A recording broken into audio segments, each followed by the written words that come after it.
This is KGW News at Sunrise.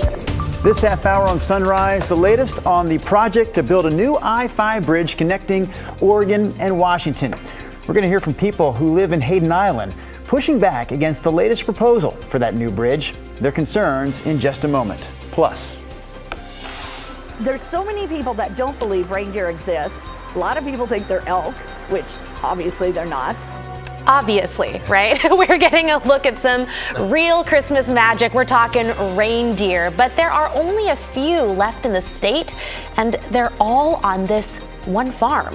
Coming up at 5:15, you'll get to meet Dasher, Dancer, all the rest to get you in the holiday spirit. I guess we're saving the part where they fly for the actual story at 5:15. I guess so. Yeah, that makes sense.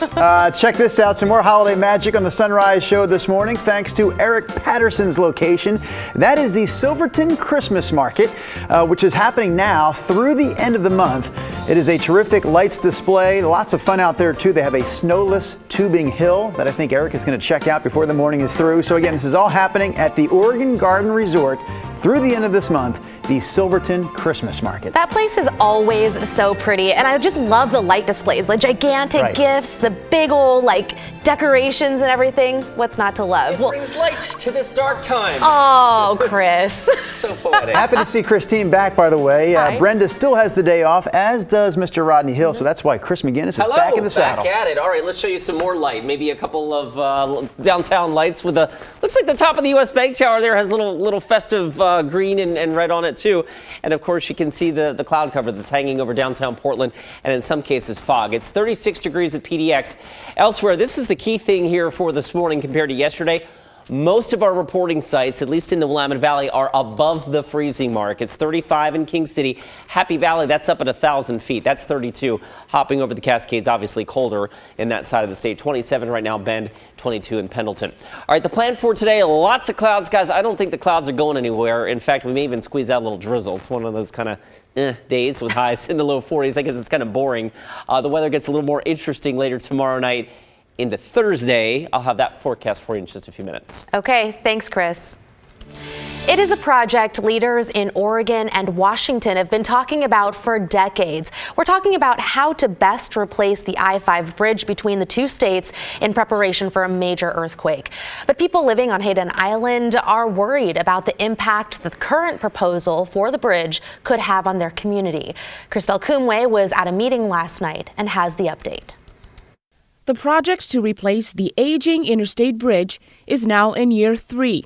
One of the bridges is 105 years old, the other is 64 years old. Greg Johnson heads the Interstate Bridge Replacement Program, the bi-state committee charged with replacing an old, out-of-date I-5 bridge that's bound to collapse during a major earthquake. Both bridges are old and are considered functionally obsolete. It's no small project to replace a bridge that is part of a major interstate freeway connecting Oregon and Washington across the Columbia River. Last March, the Washington legislature put up $1 billion to help fund construction. And we'll be going before the Oregon legislature in the 2023 session for a similar ask of $1 billion. Hey, government. Take a beat, take a pause. Let's rethink this before it goes to the Oregon legislature. Befriend is part of the Hayden Island Neighborhood Network. We're really concerned about how it's going to impact the livability of the island, economic, access-wise, physically, our commute times. The group held a meeting Monday night to share their thoughts on the project with others in the community. We fear that we're going to be an island covered by the shadow of this giant bridge.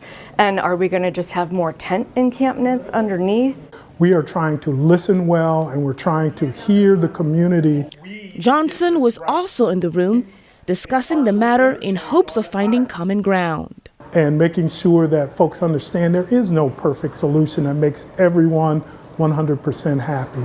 But we're listening, and we're trying to incorporate as much of the comments from the public that is feasible to get this thing done. Christelle Kumwe, KGW News.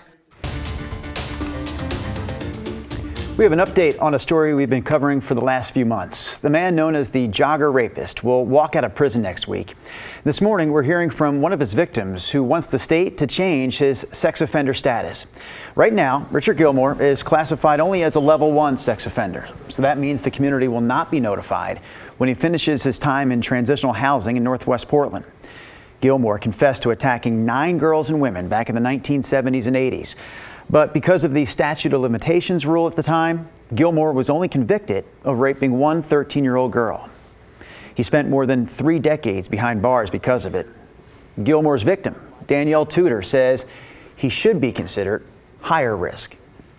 We spent this weekend putting up cameras, Ring doorbell, all sorts of other stuff, and getting them a monitored security system.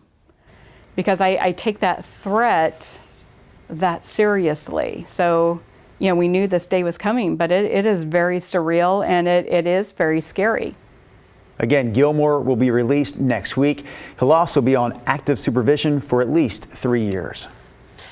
Here are some other headlines that we're following for you this morning. Gresham police are working to find a missing, endangered man. Take a look at your screen. This is 70-year-old Terry Van Orso. Police say he left his residential facility near Northeast Linden and Division yesterday afternoon around 1:40. He took a rideshare, got out at OHSU, but apparently never made it to his doctor's appointment. Terry's phone is turned off, but police say he is familiar with TriMet. He's around 5'7" and 148 pounds. We don't know exactly what he was wearing when he disappeared, but if you see Terry, call Gresham Police. And Portland police are now investigating a suspicious death in the Lloyd district as a homicide. It marks the city's 91st homicide this year. Police say they found the body of 56-year-old Jesse Ray Burns Jr. inside a structure fire last week on North Thunderbird Way. A medical examiner found he died from smoke inhalation. If you know anything, police want you to call them. And 2 teens were caught joyriding on the South Salem High School baseball field. Someone reported a truck driving in circles on the field around 5:20 last night. When officers got there, they found the truck stuck on a berm. Both 16-year-old boys are back home with their parents but are facing juvenile criminal mischief charges. And those are some of your morning headlines. One more headline to get to here. A downtown Portland staple is leaving downtown Portland. We're talking about Kenny and Zook's Deli, which has been on Southwest Harvey Milk Street for 15 years. They're known for their Reubens and other sandwiches, but the restaurant's owner said that they're moving to North Portland because, number one, their lease is drawing to a close, but they also referenced downsizing and economics as part of the reason behind the move. So their last day downtown is Sunday, December 18th, and their new spot on North Williams Avenue is set to open on New Year's Day. All right, let's talk about another local story here, Christine. 2 Portland entrepreneurs are working to turn the Horizon Enterprise building in Old Town into a space for BIPOC artists. And the owners are trying to raise $2 million to make it all happen. Yeah, the name of the space hasn't been announced quite yet, but when renovations are done, the space will feature a production studio, art gallery, and an apartment lounge. A fundraising event is going to be held this Thursday. As much as we've planned and budgeted and business diversified, figured it out, we aren't going to be able to achieve these goals without the money. That's what it comes down to. So if they do raise enough money, they hope the renovations can start in January and the building can then open in June. All right, looking for a good piece of video to set up Chris McGinnis's weather forecast. How about this? Snow on the mountain. Things are moving and shaking up there at Mount Hood Meadows. So the Meadows just opened up their ski lift known as the Vista Express on Sunday. So that means 5 of the 6 express lifts at Mount Hood Meadows are now open for the season.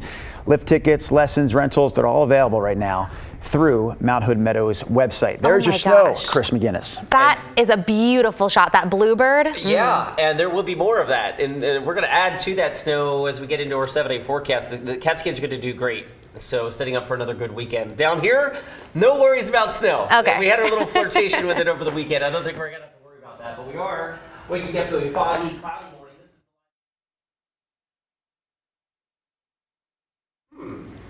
I was wondering about that microphone of yours, Chris. Interesting. Okay, I don't know how that happened, but let's try that again. Microphone now on. Microphone now on. Perhaps I slipped and hit the mute button, and that is on me. All right, 36 degrees last check at PDX. And again, the point here this morning compared to yesterday is that we are not dealing with icy roads out there, thankfully. All locations in all of our reporting sites here are in some cases well above freezing. 36, a popular number right now. McMinnville, Kaiser, Salem. I don't think we get any cooler either with the cloud cover and the fog that we have out there, especially in the southern Willamette Valley right now. Corvallis checking in with 1.5 mile visibility at last report. All right, the beach forecast today, lots of clouds, maybe a little drizzle, light southwest winds and temps in the 40s. If you want sunshine today, drive into the gorge or the East Gorge. You've got a chance to see some sun out east of Hood River. Cascade Locks, probably not so much. West winds 10 to 20. Central Oregon, we'll see if the fog and the low cloudiness lifts for you, you should see some sunshine as well. Prineville gets to a high of about 37. And you can see with Futurecast here that the numbers are not going very far today up and down the I-5 corridor. Generally in the low 40s, maybe not even. If the fog doesn't lift in Salem, this may be a day where you are stuck in the upper 30s to just shy of 40. And east of the Cascades, we're in the 30s. Generally for highs, 33 Pendleton, 29 Baker City. All right, real quick, we talked about our next weather maker coming in. That comes in tomorrow night. Big rainmaker for the valley. Well, not big, but substantial rainmaker for the valley Wednesday night and Thursday. That, of course, will transition to high elevation Cascade snow. Not only that, but we follow it up with another weather system on Friday. So between the two, the second half of our week is going to be pretty wet here in Portland. We probably pick up on the order of a half to 3/4 of an inch of rain, maybe better in some locations. And guys, as I mentioned, no threat of valley snow this week, but as you can see here, the Cascades are going to do quite well. Maybe 1 to 2 feet of fresh powder up at the Cascade ski resorts as we go into Thursday, Friday, Saturday. Otherwise, our 7-day forecast is kind of boring here this morning. Devin, 43 this afternoon. Hey, what's not boring? Coming up, we take a look at the only farm in Oregon that raises reindeer. Stick around to learn more about these animals so closely tied to Christmas and how you can see them for yourselves. Okay. Speaking of Christmas. I cannot wait. I cannot wait. But here we are also, yes, talking about the holidays. The KGW Great Toy Drive underway right now. Our toy box filling right up. It looks amazing out there, but there is always room for more toys that we can give to kids in our area.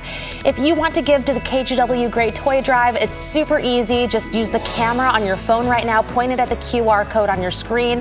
Boom, it takes you to a list of toys that you can send straight to KGW. Or you can also drop off a new unwrapped toy at any IQ credit union, Fred Meyer, or local Toyota dealership.